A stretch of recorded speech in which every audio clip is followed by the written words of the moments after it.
నమస్తే. Welcome to Andhra Prabha. నేను Raghunandan. So, ఇప్పుడు ఒక ఇన్సిడెంట్ జరిగింది. దానికి రియాక్షన్స్ ఏంటి అనేది చెప్తే నేను, మీరు అది ఎలా రిసీవ్ చేసుకోవాలి మనం అనే విషయాన్ని చక్కగా కామెంట్ చేయొచ్చు.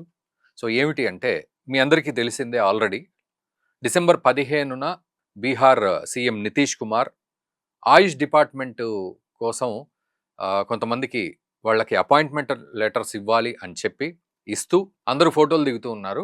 సో, అపాయింట్‌మెంట్ లెటర్ ఇవ్వడం, అక్కడ ప్రెస్ వాళ్ళకి ఫోటోలు ఇవ్వడం ఇదంతా జరుగుతూ ఉంటే, ఒక ముస్లిం మహిళ ఆవిడ గూడా అపాయింట్‌మెంట్ లెటర్ తీసుకుందామని రావడం, అతను ఆ అపాయింట్‌మెంట్ లెటర్ ఇస్తూ ఇదేంటి అని చెప్పి ఆ హిజాబ్‌ని లాగడం.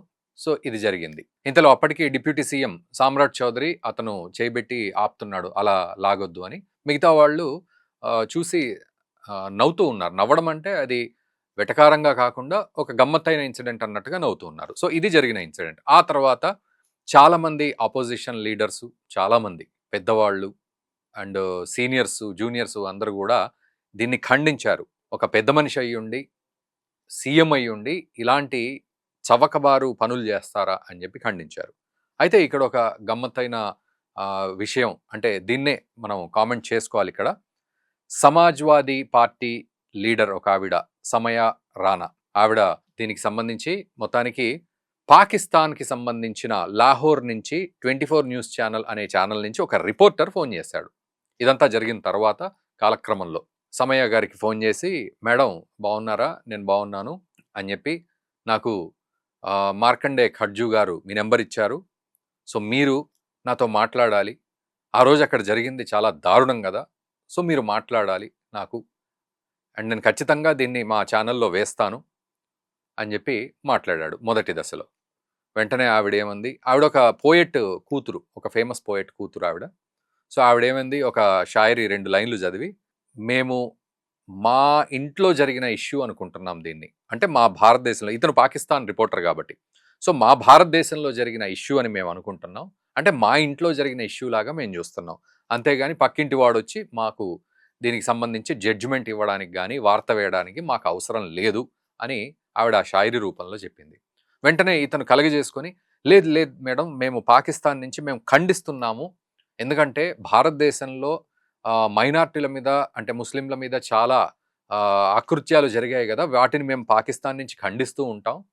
సో, మేము దాన్ని రాస్తాము" అని జెప్పి అంటుంటే, "లేదు లేదు, ఇక్కడ ప్రభుత్వం మాది. ఇక్కడ దేశం మాది. సో, మాకు గొడవలుంటాయి.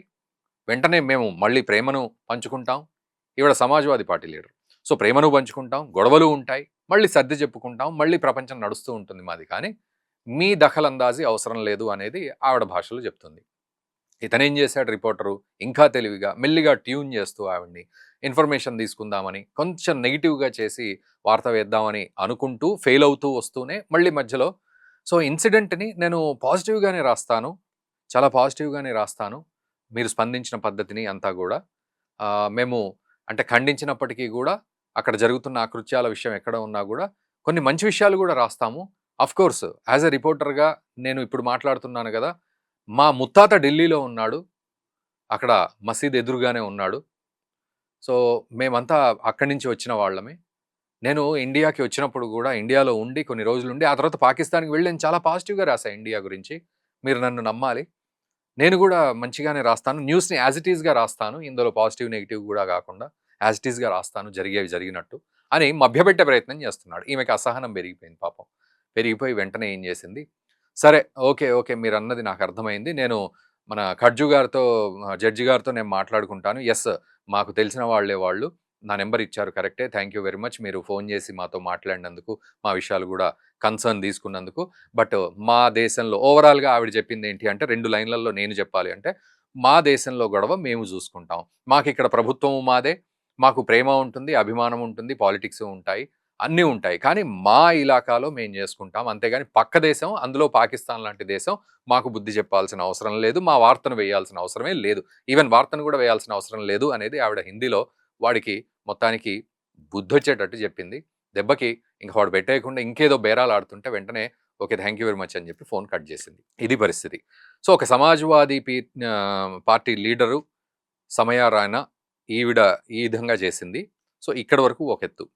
మరి నితీష్ కుమార్ చేసిన దానికి ఈవెన్ అక్కడ government college principal Mohammed Rahman అతను కూడా ఒక ముస్లిం అయ్యుండి కూడా నితీష్ కుమార్ చేసిన పనిని ఆయన ఎక్కడా కూడా కాంట్రవర్సీగా మాట్లాడకపోవడం గమనార్హం. ఎందుకంటే ఆయన ఏమన్నారంటే, వయసులో పెద్దవాళ్ళు, అక్కడ జరుగుతున్న సందడి ఒకటి, దీనికి తోడు నువ్వు అది తీస్తే ఫోటో దిగొచ్చు మనము, చక్కగా అందరూ సెల్ఫీలు ఫోటోలు దిగుతున్నారు, సో ఆ ఫోటోకి మనం పోజ్ ఇవ్వచ్చు అన్న ఉద్దేశంతో ఆయన ఆ హిజాబ్ని కిందికి లాగడమే జరిగింది. కానీ అది కూడా ఆయన తీసేయడము అలాంటివి కాదు, కిందికి లాగడం మాత్రమే అని ఆయన వర్డ్స్ని కూడా టర్మినాలజీని కూడా జాగ్రత్తగా ఆయన డిస్క్రైబ్ చేశారు.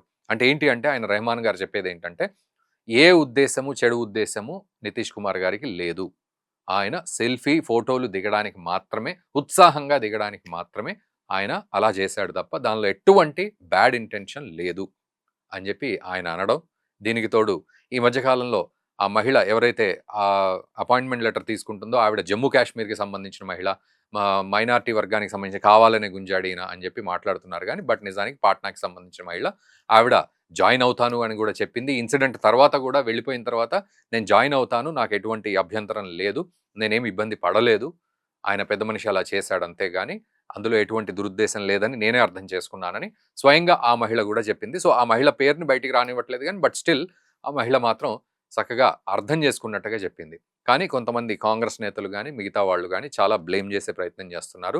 యూనియన్ మినిస్టర్ జతిన్ రామ్ మాంజీ ఆయన కూడా అన్నారు, ఆయన ఏమి 20-22 సంవత్సరాల పోకిరి మనిషి కాదు, ఆయన ఒక పెద్ద మనిషి, ఒక తండ్రి తరహా పాత్ర పోషిస్తూ ఆయన ఫోటో దిగుదాం అని మాట్లాడడమే తప్ప ఎక్కడ దురుద్దేశం లేదు అలా చేయడానికి, సో మీరు తప్పు పట్టొద్దు అనవసరంగా అని చెప్పి ఆయన కూడా క్లారిటీ ఇచ్చారు.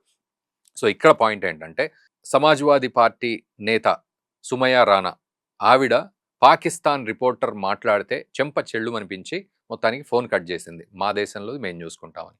కానీ కొన్ని రోజుల క్రితం ఇదే మహిళ నితీష్ కుమార్కి ఇదిగా ఎఫ్ఐఆర్ లాడ్జ్ చేసింది పోలీసుల దగ్గరికి వెళ్ళి. ఏమిటి అంటే, ఇలాంటి ప్రవర్తన ఆక్షేపణీయం, ఇలా ఆయన చేస్తే మిగతా నేతలు కూడా అలాగే చేసే పరిస్థితి ఉంటుంది, మిగతా వాళ్ళు కూడా ఆహా ఇలా చెయ్యొచ్చేమో పెద్ద మనిషి పాత్ర పోషిస్తూ అని చేసే ప్రమాదం ఉంది అని ఎఫ్ఐఆర్ అయితే ఇచ్చింది పోలీస్ స్టేషన్లో ఇదే సుమయ రాణా అనే మహిళ.